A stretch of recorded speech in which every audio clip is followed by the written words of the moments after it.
What's up? What's good? So, it is Monday. I believe it's the third. Might be the fourth. Let's look. Yep, it's the fourth. It is Monday, the fourth, and I'm gonna do some dishes. So I thought I would invite you to I was kind of like seeing Den Keeper's new video. I was listening to it, and then I seen that he did a video while doing dishes. Maybe that's why I thought of that just now. That is why I thought of that just now. Well, where do we begin? So, but yeah, I figured hey, that's a good idea. Do video while doing the dishes. So, uh, so let's start with just things that randomly pop up in my head. You know, everybody is okay as long as you're poor. As long as you remain in your lane. As long as you're in the struggle. You know, everybody's comfortable. They're cool with that. Hey man, we know you're struggling, but we're supporting you. You know, moral support, which, if you want to call that support, it's my experience has been a lot of the time that is the same as when people at church say, "Oh, I'm gonna pray for you." You know, people aren't obligated to help you, right? People aren't obligated to help you in life, but some people like to experience the feeling that they participated, that they contributed. And so what do? They'll say, well, I'll tell you what, I'm going to pray for you. And I've noticed a lot of the time, for example, I'll give you an example. Someone who is, someone sees someone struggling with something or whatever, and they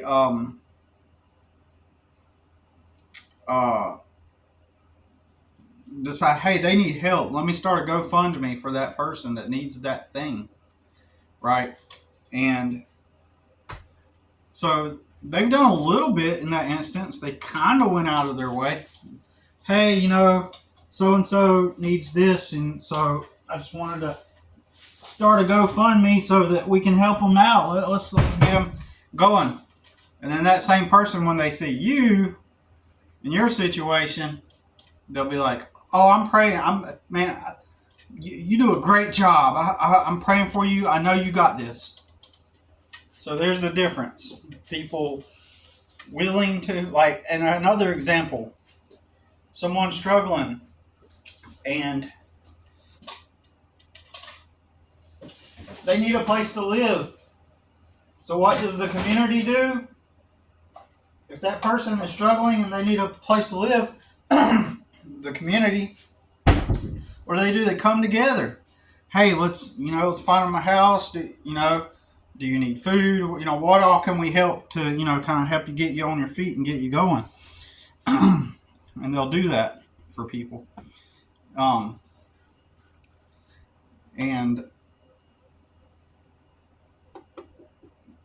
But if it's me, pretty much is what I'm saying. If it's me, they're not going to do that. Because, well, I'm just going to be real about it. I have low value in my social status, socioeconomic status. I'm a low valued person, and people love that. They thrive off of hearing that. The words I just said. They kind of have a certain Schadenfreude on the inside, where it kind of gives them some good, like a good sense of, man, at least I'm not, my life sucks, but at least it's not as bad as his. And you want to know one way to irk people, to irk those people I'm talking about? Continue to be positive and striving. Continue to be vocal about your opinions that fly in their face, right? So, for example, and this is also why nobody, like in my community,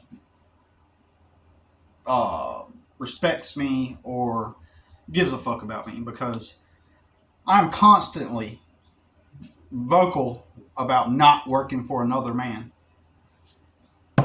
Especially if not working for another man is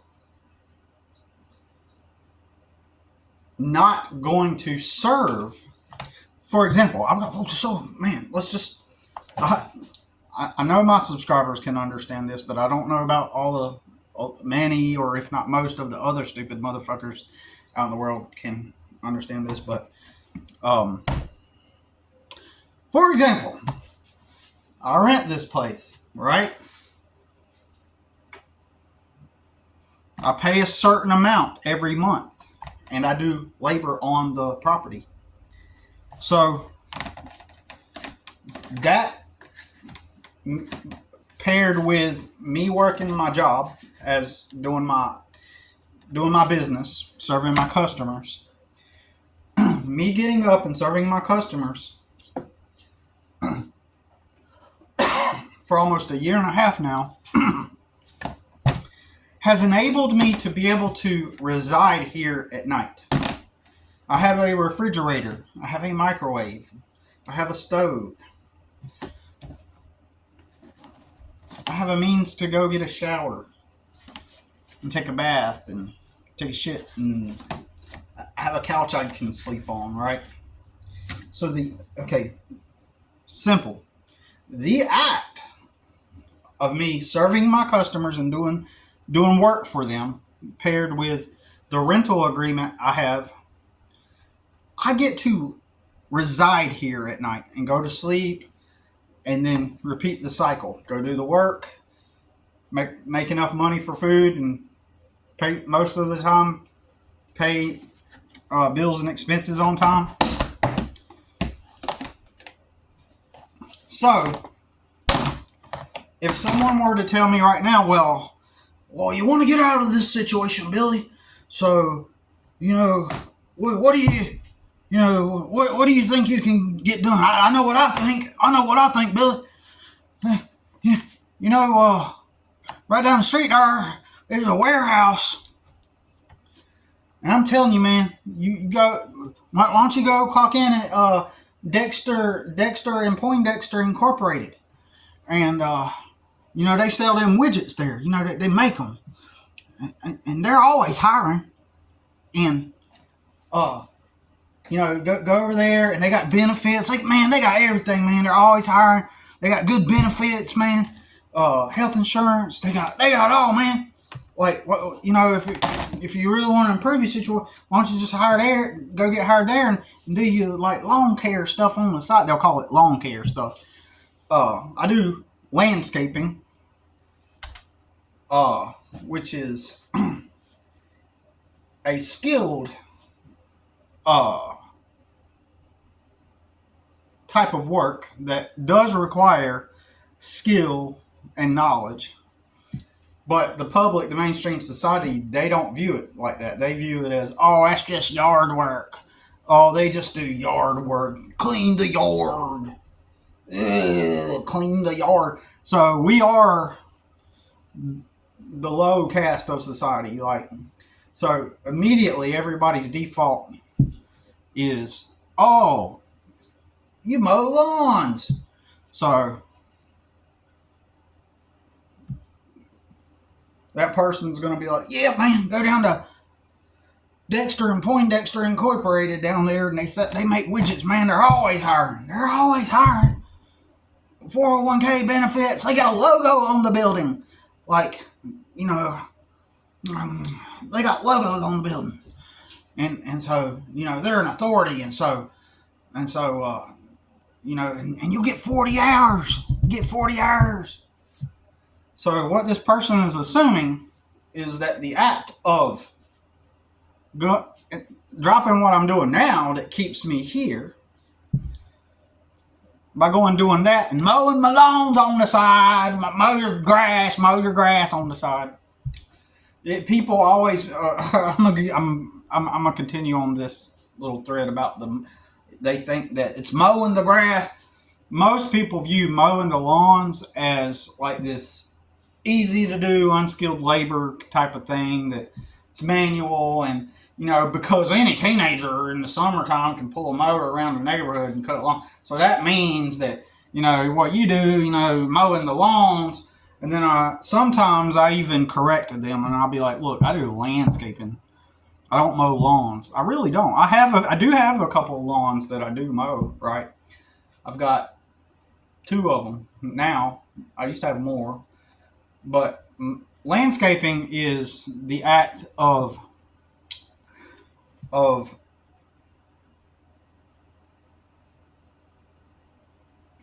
creating and moving the landscape, creating designs and moving the landscape around, which involves a small amount of gardening knowledge, but the landscaping in and of itself is not gardening, just like landscaping in and of itself is not mowing lawns. Mowing lawns is just an aspect of that's in landscaping, right? So landscaping is just redesigning the landscape, basically. Now, is there landscape maintenance? Yes, and that is predominantly what I do. Predominantly, most of my customers are maintenance, but my customers also do a lot of gardening as well. I do gardening, landscaping, and maintenance, right? Plant trees, flowers, shrubs. So I'm not out here mowing lawns, but there's nothing I can do to erase people's wide perceptions of what landscaping is. And most of the time, I just find it fruitless to even try, right? It's not even worth even trying. Just let them believe that you're just some dumb bumfuck that just, has a truck and is going around doing a yard work. That's what you got to do. And you won't get paid the big bucks unless you have a brand with a logo and I've recently spoke about how like I am hesitant about putting my rebranding and starting to get like my business established here, like rebranded. And part of that has to do with, like, I haven't talked about everything as far as that goes, but part of that I came to realize that partially has to do with all the legal battles I went through. Like it's just not worth. I'm not sure if it's worth trying to establish something here in this city. And number 2, there's another point to that I'm going to make, is that I came to the realization. Well, I didn't come to a realization, like, effectively back during the spring rush.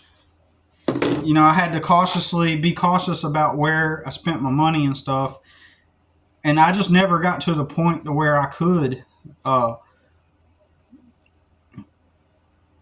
do that even if I had wanted to. I thought I could a couple times. I thought, oh yeah, I'm doing okay now. Like, I'm starting to do okay.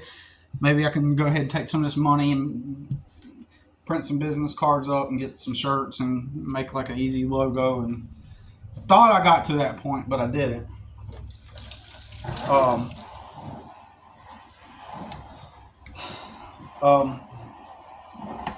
So I don't know. I think once, like, let's pretend, let's play make believe and say that I'm able to get out of my city and somehow, and I go into like another state somewhere, and I can live out of a vehicle so that my money isn't going into a perpetual loop, right? That when I do make the money, uh, if I can just leave, I can just save all my money, and then at that point, once I get the money saved up, then I can start taking the money. Instead of putting the money into this, I could put the money into logos and stuff, a website, things that are going to make me appear like I have a good, nice brand going on, new equipment repairs. I can put the money back into that and then continue to grow it, right? At that point.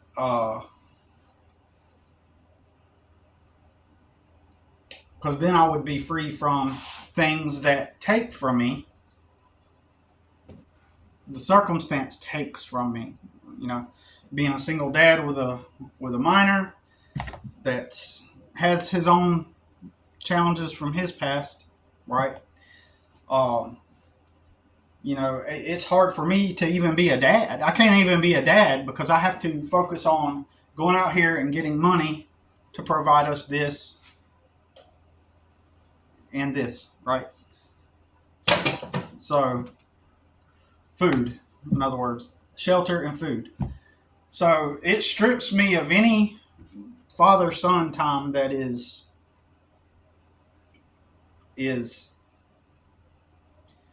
conducive to help him grow. It's almost like he's just a child that got to live with me, and I'm just this adult in his life, and didn't really get a chance to be a dad over the past several years.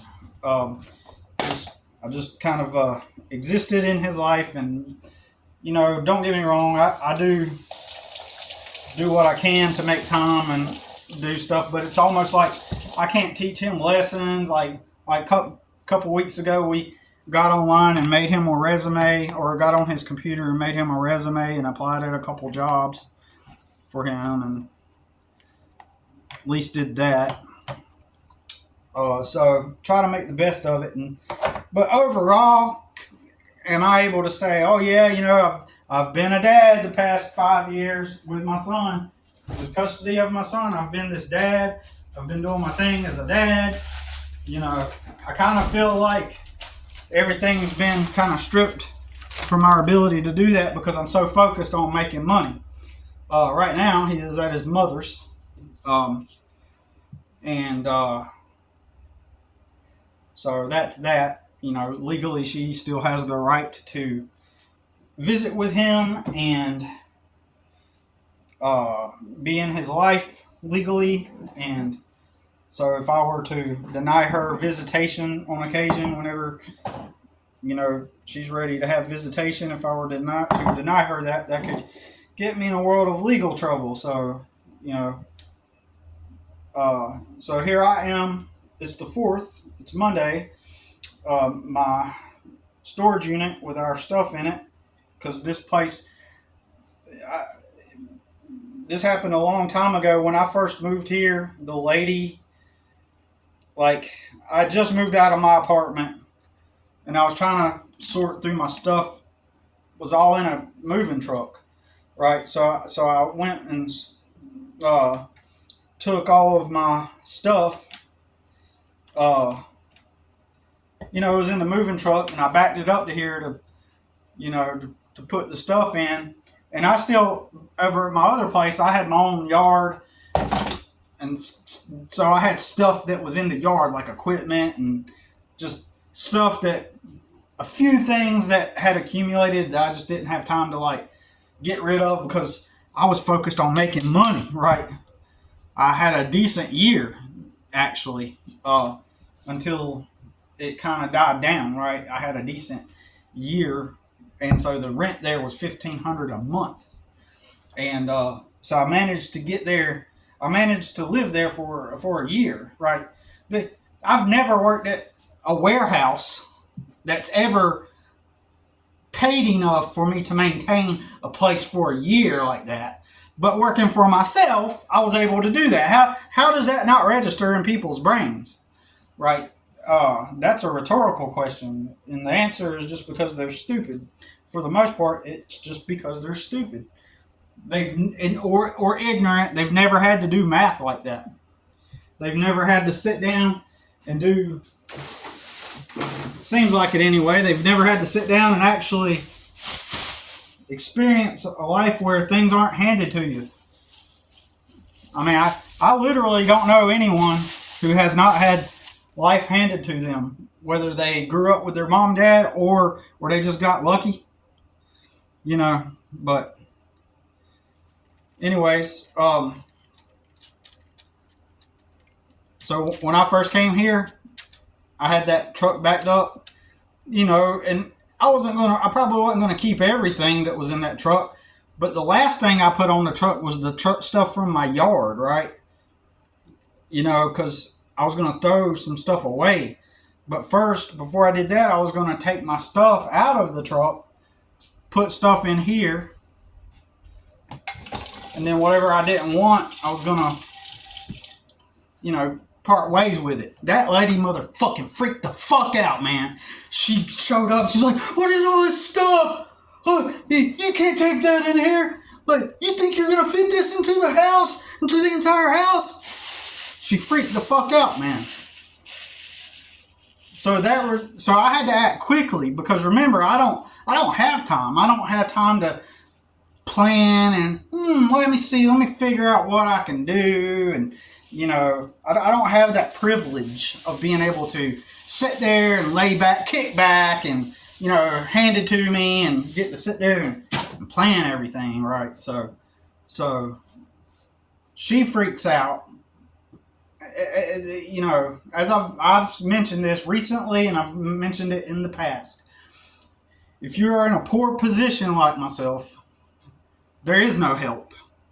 But if you manage to get some help, it's always 100% of the time, unless you get really lucky, it's always going to be involving someone that's highly dysfunctional, and there's a sadistic or mental reason, some kind of dysfunctional reason why they are willing to help you. For example, like when I went to go live with my brother, when he had a house at one time, I knew for a fact he was going to let me come move there. Because to him, that's potential narcissistic supply, so that he could be able to say, I'll let my older brother, who is more talented than me, better looking than me, more in shape than me, gets girls more than me naturally, and now I'm letting him come and live in my house. That was, since he went viral and went famous, that could feed into his ego, where he's like, and so he could go around telling people, I let him stay with me because, I'm the shit, I'm the king of the world right now, because I accidentally went viral, and so I took advantage of by leveraging my brother's ego, right? But it was the only choice I had at the time, right? I would have stayed at that house that I was staying at, but when my son's mom dropped off my son to come live with me 5 years ago, the guy, when she dropped him off, I was like, well, now I got to see if I can stay here or not. So that meant I had to do a background check on the guy that rented me the room. Sure enough, he has a sexual assault on a 17-year-old on his record. So I immediately had to move. And I did. And the only place I could go was my brother. Right? At that time, I didn't even have a vehicle. My vehicle had broke down. And that man had a business, and I was using his truck to do my landscaping gigs.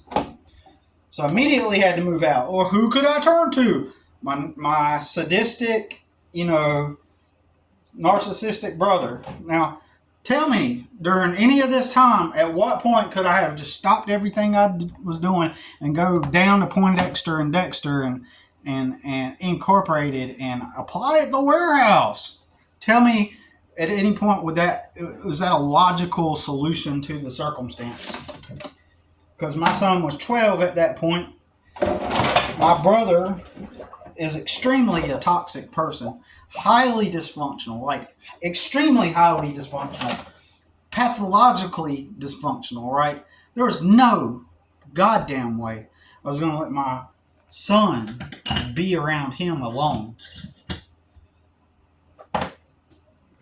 He's an instigator. He's a legit troublemaker, and if you'd seen him, you would not think so. You'd be like, "Oh no, he's just a good old guy, just trying to make it in this world." And that's the image he tries to put off to everybody. And a bunch of stupid motherfuckers buy into the facade like they're so stupid, right? So that lady freaks out, and I was going to take, this place is the size of where we used to stay.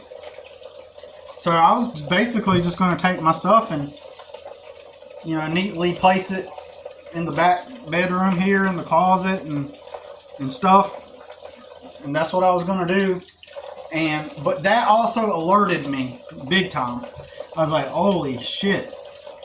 It's not a good idea to put all my stuff in this house, because if she freaks out like that, then eventually one day she's going to freak out. And this is the only place I could go, right, at the time. This is the only choice I had. Well, didn't you have a family member or a mom or somebody you could go stay with? No, I did not. No, I did not have nobody. It's amazing to me how many people have it so easy, life handed to them, that their immediate response is, because in their head, they're used to it. Like, in their head, like, if they fell in a hard time, they could just go to somebody and be like, hey, yeah, I'm falling on a hard time, can I get some help? You mind if I stay here for a little bit? And they'd get it. It's more often than not, more people are in that circumstance than the other, right? Than without a connect, right? So that's been my experience. Everybody's like, well, why don't you just do this? It's so simple in their minds because they've been handed everything. Well, why don't you just go apply at Poindexter and Dexter Incorporated and work the 40 hours?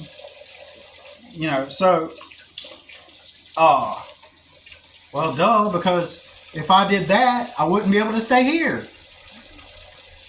Stupid simple. Because they're going to start me off at like 13 an hour, or between 13 and 17 an hour. And I'm behind, so like that will financially put me in the same perpetual loop, but worse.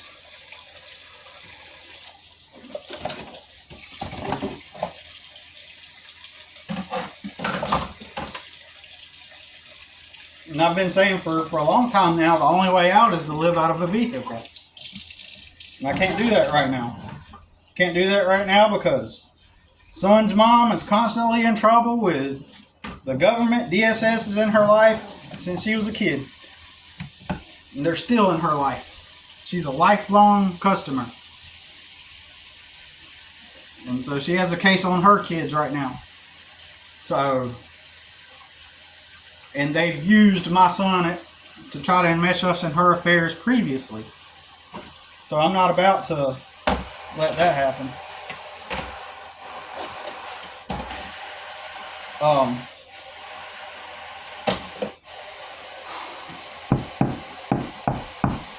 I would take the risk. I would take if there were not an active DSS case in his mom's life. I'm getting back on point. But if there was not an active DSS case on his mom, I would move out of here as soon as I can, like within the next week or two. Give me some time to get some money up and, to have to have, and then just go, You know, I would rent a storage room. I mean, I got a storage room, but maybe I would rent like a new storage room that's bigger, and put some of my stuff in it. It's pretty packed now, but I'd rent a bigger storage room, put some stuff in it, get rid of some stuff. I really don't have too much to get rid of. But anyways, in that moment when that lady freaked out, I realized that eventually, because of the dysfunctional aspect of the dynamic, it's possible that shit will hit the fan. So I was like, in that moment, I was like, okay, the best thing I can do, I don't have any place to put this stuff. I could run into the dump and throw it all away, but I'm thinking about the timing. And I couldn't throw it all away. There was like legitimately stuff that we own that's of value that would be ridiculous to throw away, as well as personal documents and items and all kinds of stuff that's personal, right?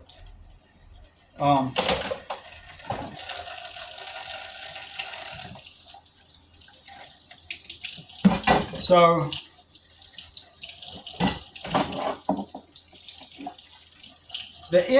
the most immediate logical thing to do was to just go get a storage room, and instead of bringing all my stuff in here, bring the bare minimum in here just in case we have to book it, and just put my stuff in storage. In other words, that was the most logical thing to do, right? So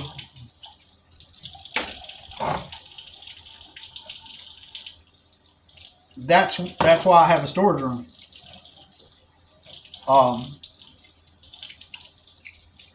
Yeah, I would get a bigger storage room and move my stuff from the current storage room into the new storage room, and then get rid of some of this stuff, and then put a few things, like his computer. He has like a customed, like a literal made from scratch, custom made gaming computer, made from scratch. So I'd have to put that into storage, you know. And so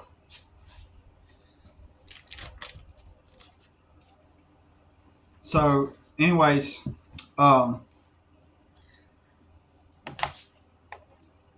so it doesn't make sense to go back to go down to Poindexter Incorporated. Like, my storage room was due on the 1st, and so I don't have anybody booked for today. The only person I got booked is for this Friday. Oh yeah, and I got a lawn that I do, one of the lawns I do, for $40.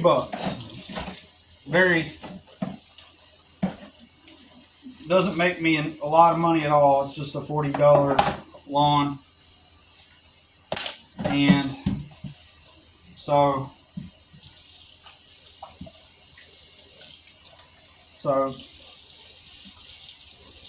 I make, probably after fuel and stuff, I'll probably make $38.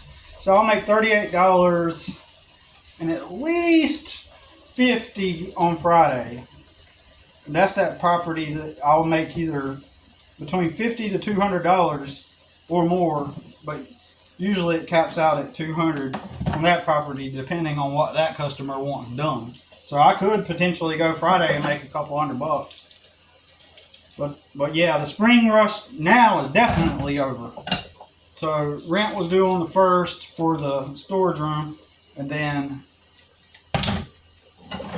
tomorrow is they're supposed to draft. Tomorrow is when my car insurance is due, and that's $90.02. But I don't have that.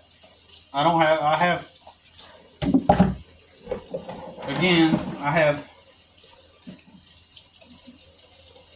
a few cents in my pocket and 60 cents in the bank. So how is going to apply at Dexter and Dexter Incorporated going to help me? It's not. If I go apply at Dexter Incorporated, I got less than a quarter tank of gas.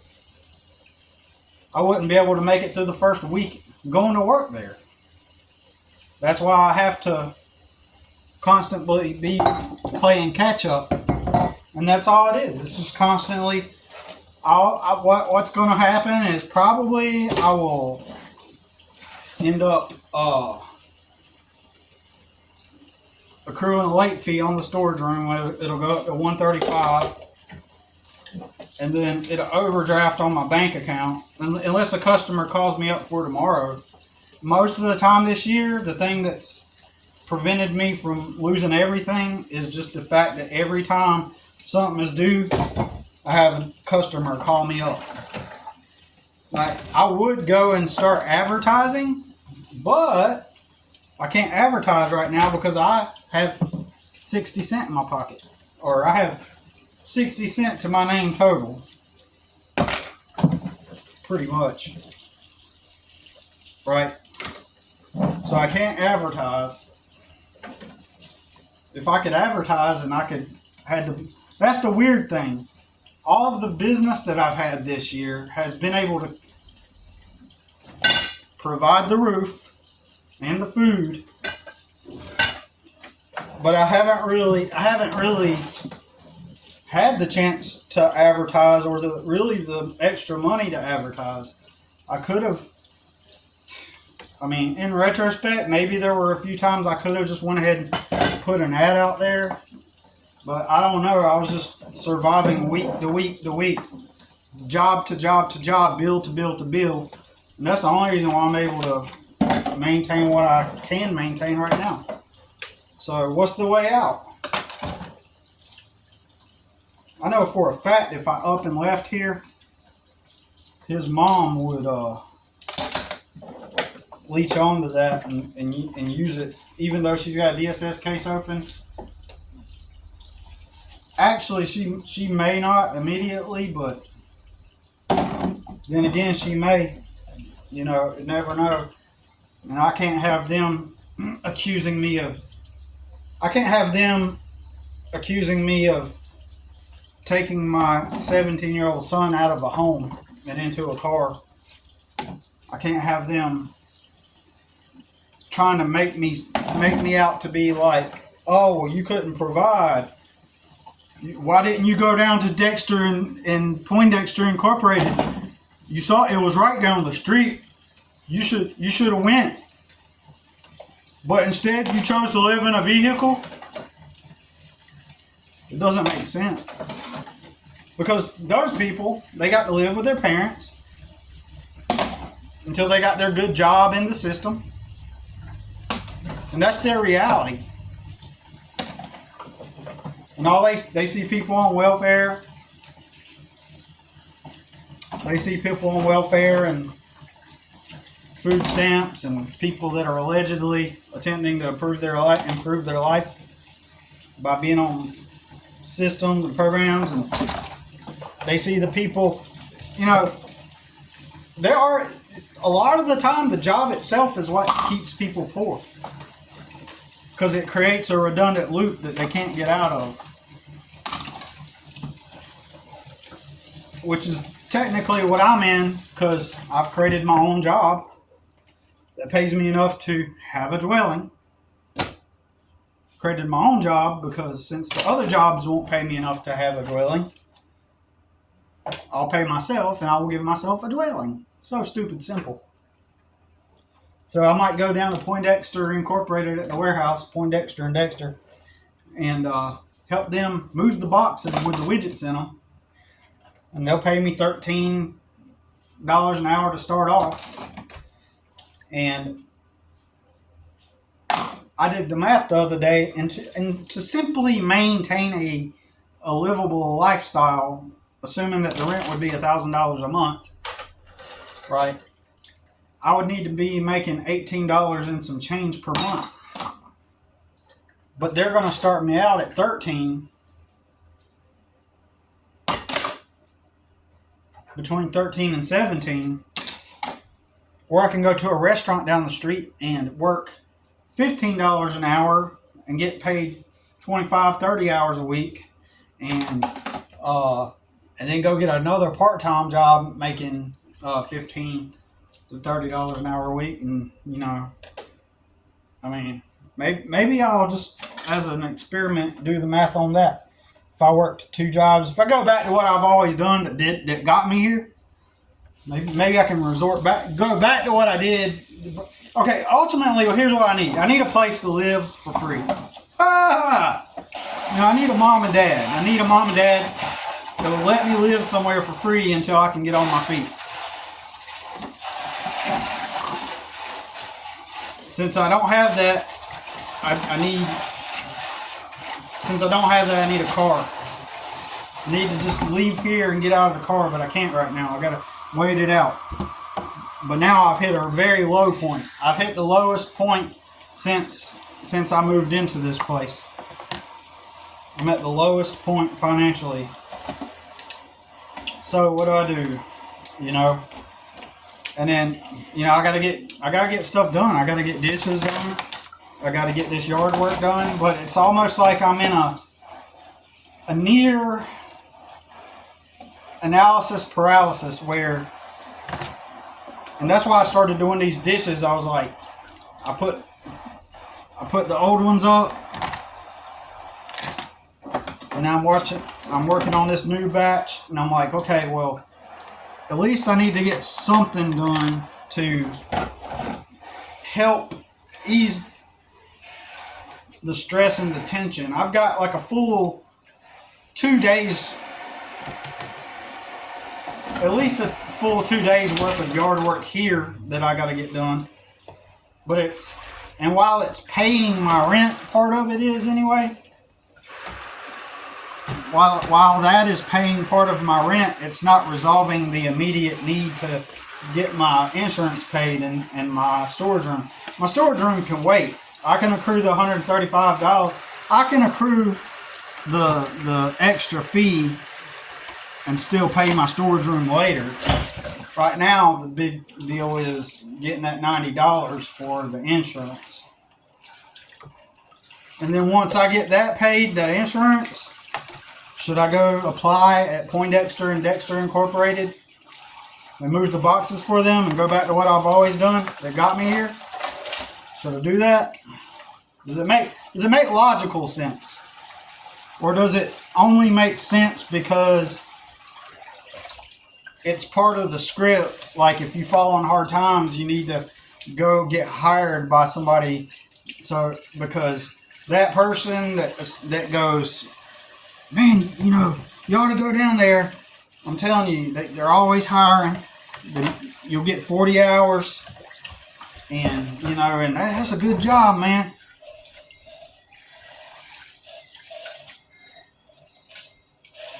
So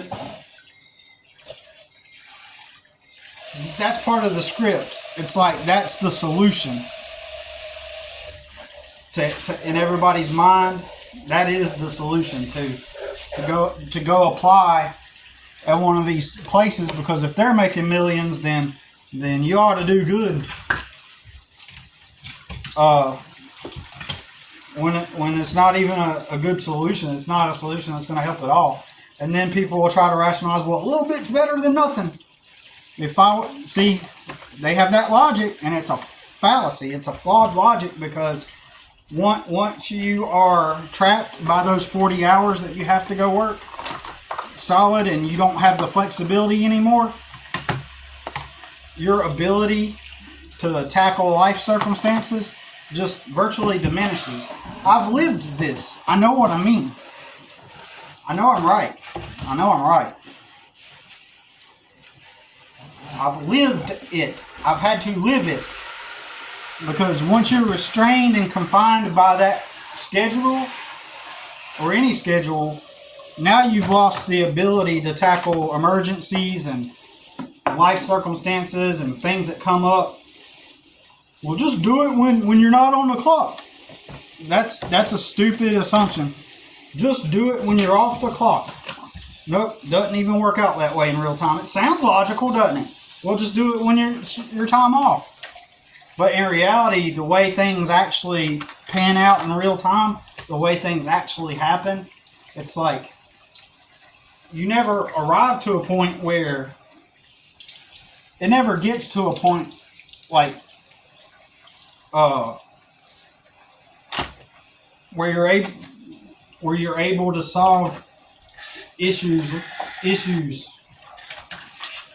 Uh, and I wish I had better words to explain it. All I know is that over time, over the 20 years I did work for other people, I found myself constantly in compromising circumstances. Like, for example, if baby mom wants to attack me and use the court system to attack me, well, you see, she's living free. She's living on the government, off of other people. And so she has all this free time, no work. She has all this free time to be free, to do anything. So while I'm working, moving the boxes, she's out there figuring out how to get an attorney, figuring out how to make moves. And so she's got the whole day with no responsibilities. She's got the whole day to sit there and plan out her timeline and how she's going to make her next move to extract energy from whoever she's attacking in the moment. In this case, in my case, it was me, right? Well, so she got to spend her whole day, uh, planning and plotting and figuring out how to get free attorneys and just all the things that predatory types that live off of other people do, right? So she got the whole day to do that kind of stuff, right? And so what was I doing? Moving the boxes. So whenever she's got all the free time to plan out and make calculated attacks, I don't, because I'm clocked in. And then after I'm clocked in, I'm going to my second job or side gig at night to try to maintain and keep up with everything that I'm carrying, the weight that I'm carrying. So that's an example of what I mean. So what I'm saying is I don't know how to put it into words, but if in contrast with when I used to work for other people and then when I used to work for other people versus when I worked for myself, I found that when emergencies come up, when things that are detrimental come up, now I have the flexibility to tackle those without those things costing me tons of time and money. Whereas on the clock, when I'm clocked in, it keeps me in a redundant cycle and it costs me more money to resolve those issues, and I never had time to resolve those issues more quickly. And so sometimes issues may not even get resolved as a result, but other times they don't get resolved at all because I'm constrained by the 40-hour schedule, right? All I can say is that I know from my memory, because I can't think of, I have tons of examples, like when vehicles break down, when you get flat tires. It's when I have the flexibility to resolve those things without the confines of a 40-hour structure, I save more money. I'm able to get things done quickly. I'm less stressed. More quickly, I'm less stressed. Whereas if I'm confined to the 40-hour schedule, then I'm working on the clock, doing the thing, trying to do the job that my peer has given me to help grow his company so he can actually live his life. And I'm living my life serving him as an indentured servant, as a whipped slave boy, and with the owner cracking the whip, telling me what to do, so he can live his life. And he's got one of his managers, assigning me my tasks and roles. When I'm in that circumstance, moving the boxes for him or restocking the shelves or whatever the fuck I'm doing, and the thing that the problem that's happening on the outside of that confined schedule is happening, that's on my mind. I'm thinking about, well, how am I going to get this? And I'm thinking about, well, I got to wait for that paycheck before I can even do that. And whereas a lot of the time doing what I do now, I can make money more quickly when I need it most of the time. I mean, there's times I fall behind, but for the most part, it's slightly an easier situation. Now, if that job, help being the indentured servant slave to the owner of the business, where he's got his manager tasking me with things that help him build his life and have a good life, when I'm doing those tasks, uh, if the pay that was rendered would result in the phenomenon of me having extra money or cash, or and for example, I could just say, okay, well, I'm on the clock, but hey, I can pay somebody to go take my car to get that thing fixed while I'm at work, and just pay them a couple bucks and give them some gas money, buy them lunch. Then, or if I were to able to take a little bit of that pay from that paycheck and set aside some money for savings or vehicle maintenance, if it paid enough to actually have a budget, then perhaps that strain would be minimal, and I could focus on my my master's plans for me. Right, I can focus on the tasks, and perhaps even have a dwelling place at night if they rendered an amount that would allow me to have a dwelling. But unfortunately, my experience has been they've never rendered an amount that would allow me a dwelling like how I have now. So couldn't be more stupid simple than that. But anyways, this is your daily dose of Schadenfreude. Uh, hope that you hope it if you're I hope it makes you feel better about yourself if you're one of those nincompoops that love just kind of being one step ahead of the poor guy. If you're one of those fucks, but if you have reason, common sense, and just you know how to think, then I appreciate you watching.